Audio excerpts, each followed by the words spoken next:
Okay, what is up guys? Today I'm going to be talking about 5 tips to lose fat as a desk job worker. And these 5 tips are actually super easy that, anyone can do them no matter what kind of desk job you do. Like even if you're a banker, accountant, like even if you work like, kind of on the front lines, like no matter what you do, these tips can apply. Even if you don't work a desk job, like even if you just work even if you work as like a lifeguard, even if you work like at a grocery store, like it does not matter what you do. Thank you, Jeffrey, calling me the go, bro. I appreciate you, dog. So let's get into it. So the first tip I have for you guys, I want you guys to walk every single hour. I want you guys to set a timer, whether that's on your watch or on your phone or on your computer. Every single hour, I want you guys to get up for a 5-minute mandatory walk. And what this is going to do, obviously, is, it's going to get the blood. It's going to get the blood flowing. It's going to get you help get those steps in as well. Hey, Mom Raj, what's up, bro? So every hour, a 5-minute walk. That can be, you can walk up the stairs. You can maybe walk around the office a couple times. You can, refill like a big water bottle. What you can do is like, it doesn't have to be big either. Like if you have a very small water bottle, you can drink that a lot, and then you get to refill it more often, and obviously, you're gonna have to walk more, and you can go for like a mandatory like bathroom break every hour. But whatever it is, every hour, just go for a 5-minute walk. What's up, Kylie? I'm gonna wave. So yeah, that's my first tip. Like your boss is not gonna get mad at you if you have to walk every 5 minutes, like every hour. Like it's a pretty normal thing to do. And if he gets mad at you, then just tell him like you're trying to lose weight so you can be more productive at work, and he's gonna listen. The next up, we have meal prepping. Now, the amount of times that I've seen people like come to work and they just they get like fast food for lunch, and if they're trying to lose weight, then it's probably not the best thing to do, because obviously when you get fast food, they typically have like a lot more calories, a lot more fat, and not a lot of protein. And protein is super important when it comes to weight loss, because it helps fill you up and also supports your muscle building goals. It keeps you full, and it makes sure that you keep your muscle mass, as well as it can help you build new muscle mass as well. So instead of going to fast food, like maybe a lot of other office workers, they go say they go to like Chipotle, and Chipotle is pretty good, and you can get high protein Chipotle bowls. But if you don't want to spend that money, what you can do instead is just meal prep. And I posted tons of different meal preps on my page, but I won't go super in depth to it right now. However, you got chicken rice, you have Greek yogurt bowls, you have steak rice, you can make homemade Chipotle bowls, like you can make tuna sandwiches, chicken sandwiches, like you can really make whatever you want at home. You can make high protein, low calorie, fast food versions as well at home. So guys, you don't need to go get fast food every single time. I'm in British Columbia, Canada. I'm actually not in the States, although I love the US. If I had to live anywhere, I would choose Arizona, just because I love the cacti and the heat. So yeah, I'm not actually in the US. So yeah, meal prepping instead. And that does not just go for the shift that you're at. Like this goes for before, like for breakfast, and it goes for dinner, and it goes for snacks as well. Like you don't have to, I really think that waking up and taking 30 minutes to make a breakfast is a waste of time, unless you got that Sunday and it's really chill. What you could do instead is meal prep every single meal. So, overnight oats for breakfast, chicken rice for lunch, and then go home and have salmon, or maybe whatever your wife makes, or you can even have high protein pasta. It doesn't matter, but meal prepping will just save you a lot of time. And then if you have more time, you'll find more time to go to the gym, to get that cardio in, to get those steps in, and overall making it easier for yourself to lose that weight. Now, my third tip is to train in the mornings or after work. And I really recommend training in the mornings because, first of all, the gyms are going to be empty. And if you are a bit self-conscious and you're new to working out, and you really don't want people to see it you work out, going in the mornings is great. And obviously, if you have kids as well, this will be before they wake up. And that means, it's going to be a lot easier to maintain, because you don't have to deal with your kids in the morning, right? You can wake up an hour before. Say you work out at 8, right? And we'll be flexible here. If you work at 8, right? Say you work 8 to 5 or 8 to 4, right? Those are typical hours. And let me just do some math. It takes you an hour and a half to go home. Actually, I got a better idea. So what do? You wake up at 5, then you do your morning routine for like 30 minutes, pack your meals for the day, because you're not coming back home after that. Pack your meals for the day, drive to the gym, and now that time it's 6 a.m. You work out for an hour or even 45 minutes until it's like 7 a.m. Then you shower at the gym, or if you don't have a gym, maybe you shower at work, or maybe you could shower. If you have to go home and shower, you can, and then you drive to the gym, you drive to the office, right? And obviously, if you have more things to do in the morning, maybe you have to drive your kids to school, maybe you have to drive extra far for work, and obviously you might have to wake up a bit earlier. But if you can be flexible with the times that you work out, if you can be flexible with the times that you work, then work out before your shift, and that way you're not going to feel tired after your work, which means you're going to feel like you have no excuse not to work out after your shift, because you already got it done in the morning. And once you get it done in the morning, and like you're chilling for the rest of the day, like you already did a lot more than everyone else, so you're killing it. Like, how would it feel if you were, say how you feel right now, and you're working, and you just feel maybe a little tired, maybe, and then imagine yourself if you work out before your shift. Imagine how good you would feel at work. Yes, you might feel a little sore, but you're gonna feel energized because you already put in the work today.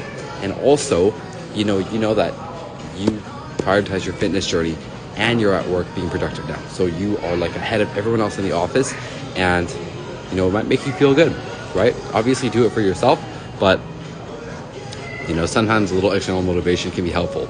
And my fourth tip is to walk on your break. If you have anywhere from a 15 to 30 to like hour break, then man, like you should get out for a walk on your break. And again, ideally, you walk outside to get that fresh air in, like you'll feel better.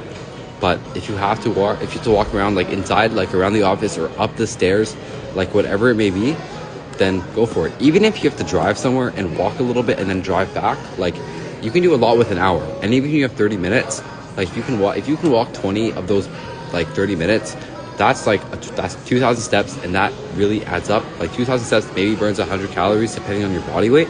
If you have more weight, it probably burns more, right? And that obviously is going to be huge for fat loss, because if you walk every day for 7 days, which is math, right?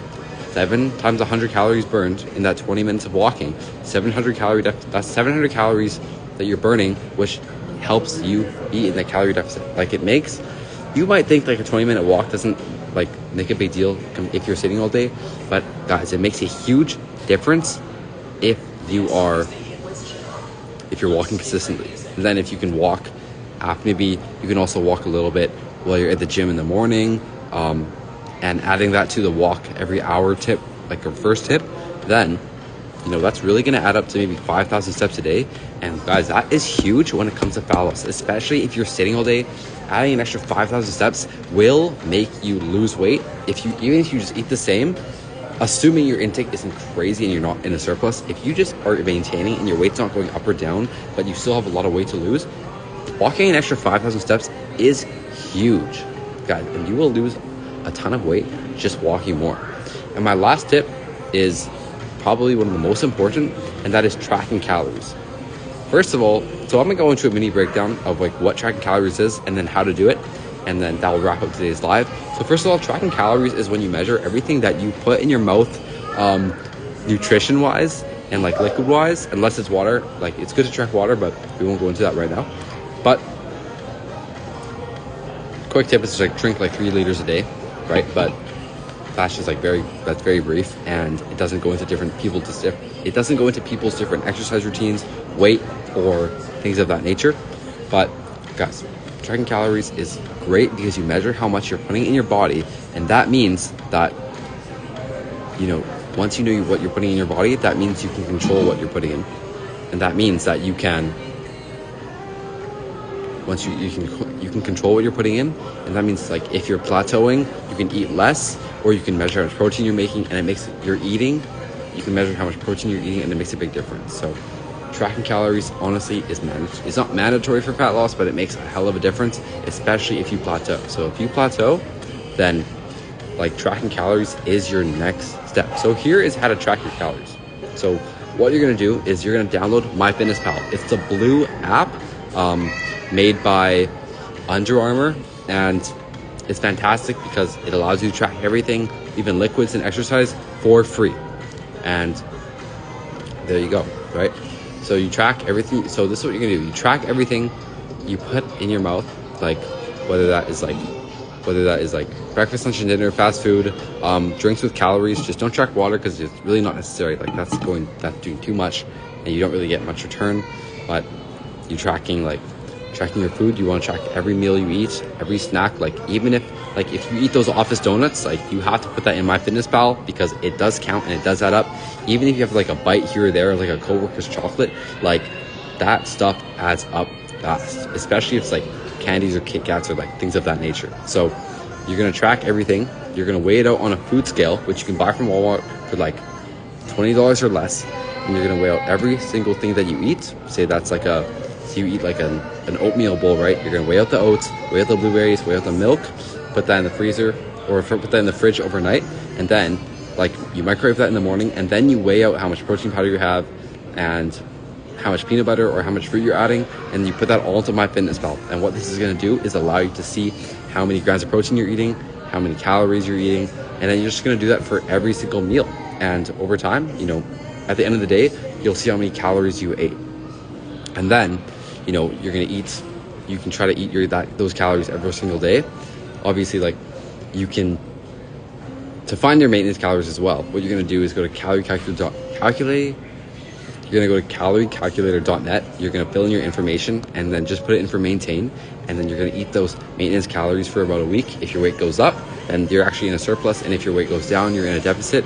So we're going to start by just eating at maintenance for a week. And you just want to track everything you're eating. And you want to see like how much you're eating. And then after a week, and you've kind of determined what exactly your maintenance calories is, then you can start to play around with the deficit. And then a deficit usually is 200 to 500 calories a day. And obviously 500 calories a day, you're losing about a pound of fat a week, assuming you're doing a bit of cardio with that. And if you don't have as much fat to lose and you're really new to working out and you want to go for a decrease, like a smaller deficit so you can still build muscle, then I would recommend a 250 to 300 calorie deficit. And that's not too much. You're not going to feel super tired with that. And you're still going to be able to put on some muscle because again, you're not in that huge deficit.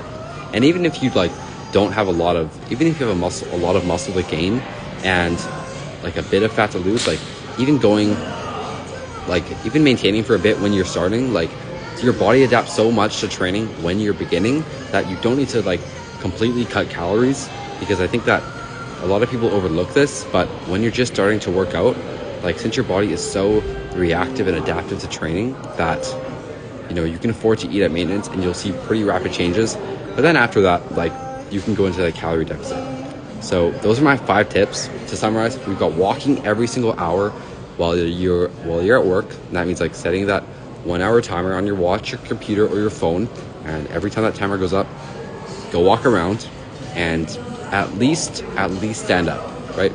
Second, we have meal prep every single meal, whether that's like breakfast, lunch, or dinner. That's going to save you a lot of time, which is going to allow you to find more time to work out, get more steps in, and do that cardio. 3, we have train in the mornings before your shift, or if you really can't do it before, then you can do it after. But just let you know, like at 5 to 8 p.m. the gyms are usually busy, but if that's the only time you can really go, then it's better than not going, right? Focus on like good enough rather than being perfect. Our 4th tip is walk on your break. Even if you walk around the parkade, even if you walk outside, even if you walk up the stairs 100 times, like it's better than nothing, and it's mandatory. Okay, it's going to make a big difference even if you just walk for 20 minutes. And if you can walk for more than that, then walk for more. And then the last tip was tracking calories. If you don't track your calories and you don't know why you're not losing fat, well, like it's not that. It's pretty simple. Like track your calories using MyFitnessPal and track everything you eat. If you take a bite of something, like add it in, no matter what it is. I don't care if it's like half a cookie from your friend. You say, oh, it's not gonna do anything, like it's so small. Track it anyway, because it adds up. So like 3 bites could be 100 calories, and that's half your deficit gone for the day. So apart from that, thank you so much to everybody who tuned in. And this is actually my first live, but the plan is to go live at least twice a week. So that's the plan. So thank you to everyone who's watched. to everyone who's still here. I really appreciate all you guys. And if you have any questions, like message me at Aiden1 Coaching, and then I'll make sure to get back to you. But apart from that, everyone have a good rest of your day. And if this was a good time, then let me know, because I assume that nobody's working right now besides me. So yeah. All right. Apart from that, peace and have a good day.